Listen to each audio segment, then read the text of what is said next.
বললেন সীমা জাগরণ মঞ্চ, আর আম্বেদকরজিকে নিয়ে তো বলা হলো। আমি আমার অর্গানাইজেশন সম্বন্ধে একটু বলতে চাই। এখন এটা হচ্ছে খুব ভাইটাল পয়েন্ট। এই যে আপনারা দেখছেন যে অনুপ্রবেশ, এই অনুপ্রবেশের ফলে যে এইগুলো হচ্ছে, এটা কিন্তু মেন কিন্তু সীমান্ত চেতনার মঞ্চের কাজ। আমাদের যে সীমান্ত চেতনা একদম 0 পয়েন্ট থেকে আমরা কিন্তু কাজ করি 10 কিলোমিটার।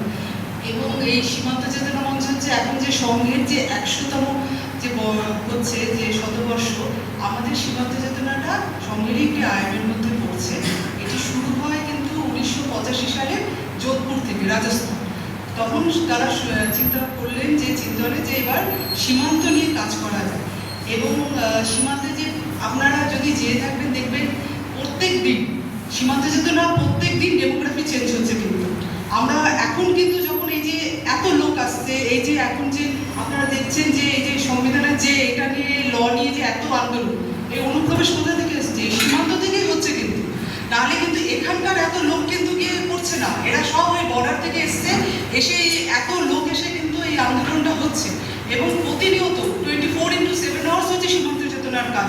প্রতিনিয়ত এখানে অনুপ্রবেশ হচ্ছে এবং ডেমোগ্রাফি চেঞ্জ হচ্ছে।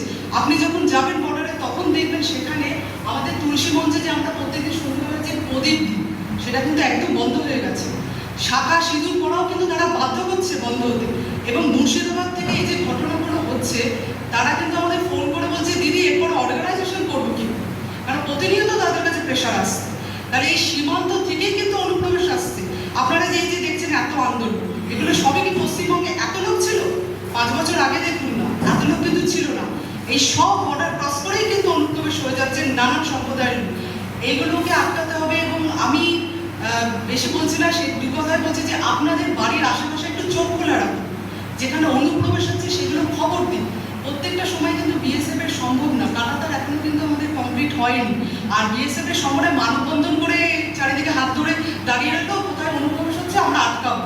এটা আমাদের জনগণেরই। সেই জায়গায় যদি চেতনা না থাকে, আমরাই যদি খবর না দিই, তাহলে কিন্তু বুঝতে পারবো না যে কোথায় অনুপ্রবেশ। এবং আপনাদের আশেপাশের বাড়িতে দেখবেন একটা করে ফ্ল্যাট কিনে বসে রয়েছে, এবং আপনারা যেমন ওই একটা থেকে 2টো কিনছে, আপনারা মনে হয় যে কিনেছে, এটা ইগনোর করবেন না। এটা থেকেই কিন্তু অনুপ্রবেশ হচ্ছে এবং এইভাবেই কিন্তু ওরা বৃদ্ধি পাচ্ছে। এবং আপনাদের এটা খেয়াল রাখতে হবে যে আমাদের পাড়ায়, আমাদের এতে যে নতুন নতুন দোকান, যে কোনো ব্যাপার, এটা প্রত্যেকে আজ আমরা সীমান্ত থেকে হয়তো এখান থেকে 110 কিলোমিটার দূরে সীমান্ত, কিন্তু ওটা অতিক্রম করতে বেশিক্ষণ ওদের কিন্তু সময় লাগছে না। ওরা 2-3 ঘন্টা এখানে প্রবেশ করে। আজকে দেখুন লরিতে আপনি মহাবীর জয়ন্তীতে লরিতে কি পার্সার কাছে ঘটনা হলো, এগুলো সবই কিন্তু অনুপ্রবেশের জন্য। আজকে একটা আম্বেদকরের দিন। আমি জাস্ট একটা আপনাদের একটা সচেতনতার জন্য বললাম যে আমাদের অর্গানাইজেশন এটাই কাজ। আর আমি প্রত্যেকে চাইবো যে আপনারা সহযোগিতা না করলে আমরা কিন্তু এটা পারবো না। প্রত্যেকের সহযোগিতা এটা দরকার। এটা বলে শেষ করছি।